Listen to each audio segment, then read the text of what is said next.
Hi friends, welcome to my YouTube channel JD Kitchen.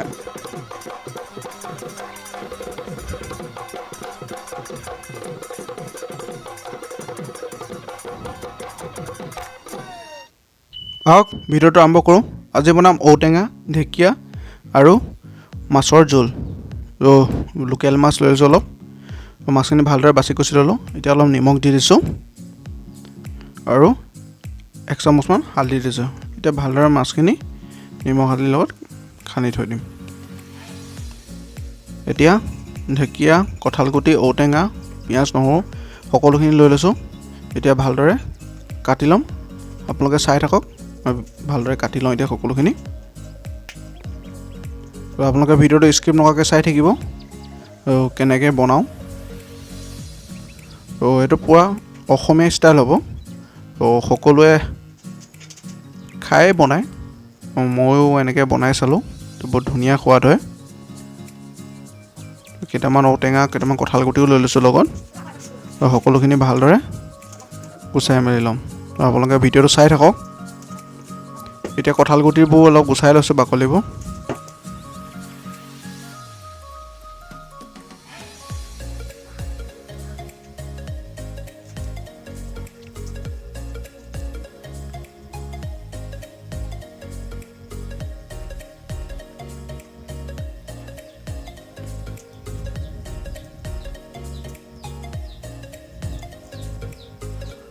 হৈ গৈছে কঁঠালগুটিখিনি গুচাই মেলি।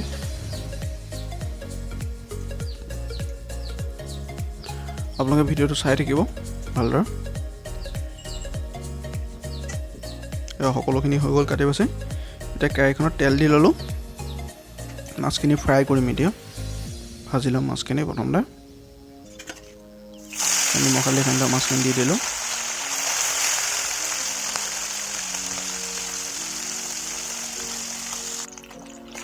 ফ্ৰাই কৰি ল'ম। বেছি ফ্ৰাই নকৰোঁ, মাছটো আধা ফ্ৰাই কৰিম। জোলৰ কাৰণে মাছটো ইমান ফ্ৰাই কৰিব নালাগে। মাছখিনি ফ্ৰাই কৰা হৈ গ'ল। এতিয়া কেৰাহীখনত মাছখিনি নমাই লৈছোঁ। এতিয়া কাটি থোৱা এটা পিঁয়াজ, 2টা জলকীয়া দি দিলোঁ। ভালদৰে মই লগাই দিম।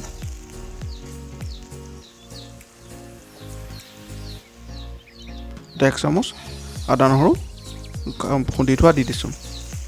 ভালদৰে লৰাই দিলোঁ। এতিয়া সোৱাদ অনুসৰি নিমখ দিছোঁ। নিমখটো সোৱাদ অনুসৰি দিব লাগে আৰু আধা চামুচ হালধি পাউডাৰ।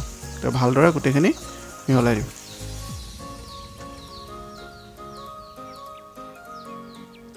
তো অকণমান ধুনীয়া কালাৰ আহিব দিছোঁ। তো কালাৰটো আহি গ'ল। এতিয়া কঁঠালগুটি, ঢেকীয়া, ঔটেঙা সকলোখিনি দি দিম।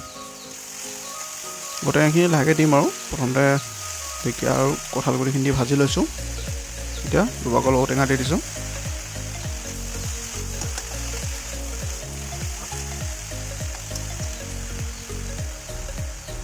এতিয়া ঢাক মাৰি দিম সিজিবৰ কাৰণে ঢেকীয়াখিনি। তো ঢেকীয়াখিনি সিজি ধুনীয়াকৈ হৈ গৈছে। আকৌ ঢাকনখন লগাই দিলোঁ আৰু অলপ সিজিবৰ কাৰণে। এতিয়া অলমষ্ট হৈ গ'ল আমাৰ ধুনীয়াকৈ ঢেকীয়াখিনি ভজা হৈ গ'ল। কঁঠালগুটিও সিজি গৈছে। এতিয়া পানী দি দিম। পানী দি ভালদৰে লৰাই দিম অলপ। এতিয়া উতল আহিবৰ কাৰণে ঢাকন এখন লগাই দিম। এয়া উতল আহি গৈছে ধুনীয়াকৈ। এতিয়া ভাজি থোৱা মাছখিনি দি দিম উতলি থকা পাচলিত। উতলি থকা মাছখিনি ধুনীয়াকৈ দি দিম। সোৱাদটো বহুত ধুনীয়া হয়। মাছৰ আৰু ঢেকীয়া, ঔটেঙাৰ লগত সোৱাদটো বহুত ধুনীয়া হয়। তো ঔটেঙাকেইটা কোমলীয়া আছিলে, তো টেঙা কম হ'ব পাৰে, সেইকাৰণে অকণমান নেমু চেপি দিছোঁ।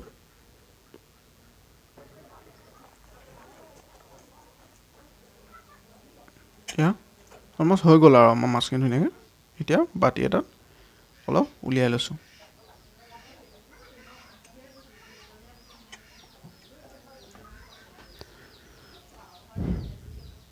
এয়া মাছ ধুনীয়াকৈ বাতিটো উলিয়াই দিলোঁ।